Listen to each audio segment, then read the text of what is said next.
आज new India 24 की team पहुंची है खंडवा जिले की मांधाता विधानसभा की ग्राम पंचायत मालूद में। यहाँ के कुछ किसानों की समस्याएं थी।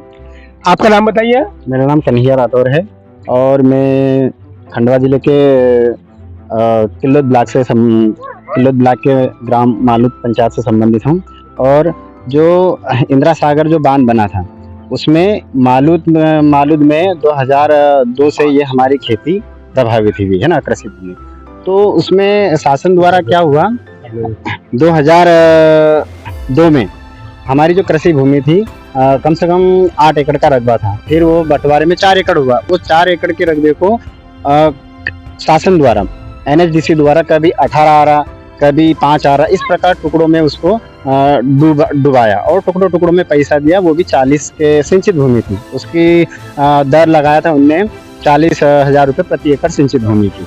और इस के दरमियान एक बात और सामने आई, मतलब त्रुटिपूर्ण इतनी विसंगतियां हुई इसमें कि 2000 जैसे 309 भटे का रकबा है हमारा, उसको छोड़ करके शासन ने जो काफ़ी हाइट पर है, कम से कम 2 फीट 4 फीट हाइट लेकर के दूसरे की भूमि है, 310 का रकबा है, वो पूरी तरह से डुबवा दी। और 309 भटे की भूमि को मतलब उनने पूरी तरह से छोड़ दिया।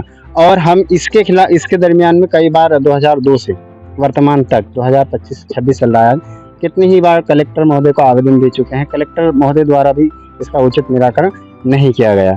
तहसीलदार महोदय को भी इसकी सूचना दी गई कि आप स्पॉट पे आइए और देखिए, पर उनके द्वारा भी किसी प्रकार की कार्यवाही नहीं की गई। और हम इसमें लगातार मतलब 2002 से आज तक की किसी प्रकार का हम अपने भूमि का मतलब जोतना करना 1% भी नहीं कर पा रहे हैं और आवेदन दे करके ही परेशान हैं। NHDC को भी दिए। तो मैं मीडिया के माध्यम से शासन को ये आगाह आपसे लोगों से निवेदन करता हूं कि हमारा जो दुख है इसको आप आगे तक सरकार तक भेजें। और किसी एक किसान की समस्या नहीं है, यहाँ मालूद में कम से कम ऐसे ही 40 से 50 किसान प्रभावित हैं और जो पूरी तरह से अपनी भूमि का मतलब किसी प्रकार का पैदावारी नहीं ले पा रहे, क्योंकि किसी प्रकार की फसल नहीं ले पा रहे और वहाँ पर पानी भर जाता। आप इधर भी देख सकते हो, वर्तमान में ये इंदिरा सागर का पानी है जो अभी 8-10 दिन पहले ही उतरा हुआ। ये अब उतरा है, ये दिसंबर मतलब फरवरी मार्च आने को आया। अब इस फरवरी मार्च में किसान कौन सी फसल बोएगा और कौन सी फसल काटेगा, इसमें मतलब 12 महीने के एक महीना या 1.5 महीने तक ये खुलता है और वापस हर बार पानी 12 महीने लगातार आवागमन करता रहता है। मतलब आपका ये कहना है कि आपकी कृषि भूमि जो थी वो बगैर मुआवजे के शासन ने उसको डुबा दी? जी, बिना मुआवजे के। आप इसका रिकॉर्ड भी देख सकते हैं, 309 भटे खसरा नकल जो नंबर है इसका। और ये पूरी तरह से पटवारी द्वारा भी मतलब हमने 2 बार सीमांकन करवाने के चक्कर में आए थे यहाँ पर पटवारी तहसीलदार साहब।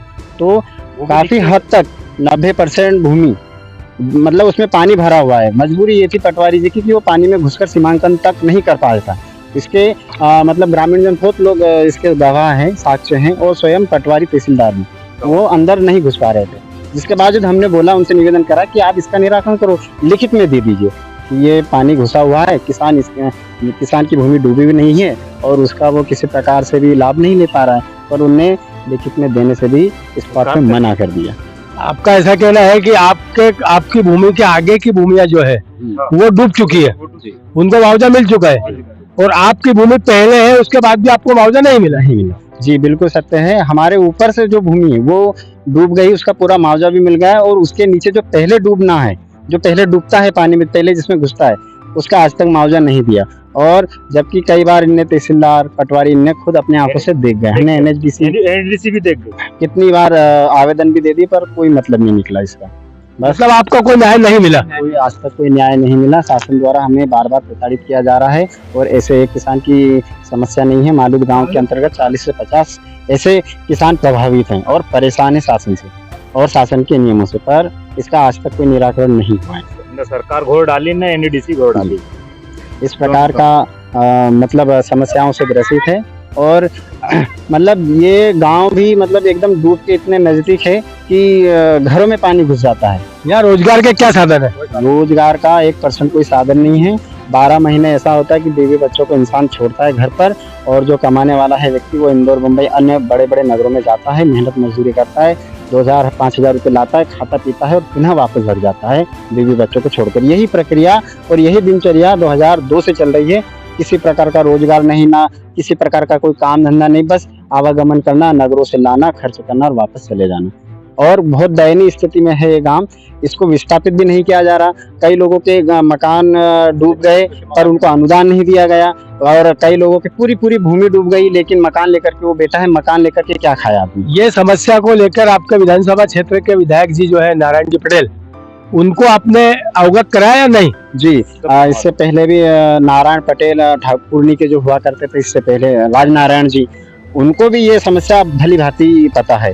उनके बाद में अभी जो वर्तमान में है नारायण पटेल जी, उनको भी ये बाकायदा उनका दौरा लगातार रहता है। वो खुद भी देखते हैं कि ये जब हम कुछ कार्यक्रम होता है गांव में आते तो पूरा पानी से भरा हुआ रहता है, लेकिन जिसके बावजूद देख करके चले जाते हैं। शासन से आगे कोई मांग नहीं रखते और ना ही किसी प्रकार का समाधान करने का अपने स्तर पर प्रयास करते हैं। बस वोट मांगते हैं और चले जाते हैं, इससे आगे कुछ भी नहीं है। अब आप क्या चाहते हैं? हम ये चाहते हैं कि सब संबंधित, यदि कोई खेत है तो उसका पानी भरा हुआ है तो आप स्पॉट पे आए, चेक करें और उसको बाकायदा वर्तमान में जो रेट है, जो बनना चाहिए उस कंडीशन से उस हरजाना तो जो हमारा हरजाना फसल आ रही है वो फसल का भुगतान करें। हमको एनडीसी से ये मतलब नहीं है कि हमारा मुआवजा दे या वो दो, हमारा जो फसल जो आमदनी आ रही है हर साल की, वो आमदनी का हमारा कोई वो चाहिए। और उस भूमि को पूर्ण तरह से डुबाए भी, उसकी आज 2002 से आज तक की जो भरपाई होना चाहिए, जो लाभ लेता है किसान, उसकी भरपाई भी करे, पूर्ण रूप से डुबाए और किसान को एक व्यवस्थित यहाँ से मतलब ऐसा कुछ कर दे कि विस्थापित कर दे, या उसको पूर्ण रूप से उसका जो पैसा बन रहा है वो दे दे, ताकि वो अपना कहीं और बसावट कर करके अपना परिवार का लालन पालन करे। ऐसी प्रताड़ना, इससे आर्थिक परेशानी भी है, मानसिक तनाव भी है, और कई किसानों की इस डूब प्रभावित वजह से कई लोगों ने तो डूब करके अपनी जान भी दे दी इसमें। क्यों? आप लोगों ने आए दिन देखे होंगे मालूद गांव में कई मौतें हुई है, वो इसी वजह से हुई है, क्योंकि परिवार लालन पालन करना मुश्किल रहता है, फिर वो कुछ पैसों के लिए मछली का जाल वाल लगाना, उसमें उलझ करके वो मर जाना। जाए तो जाए कहाँ आदमी?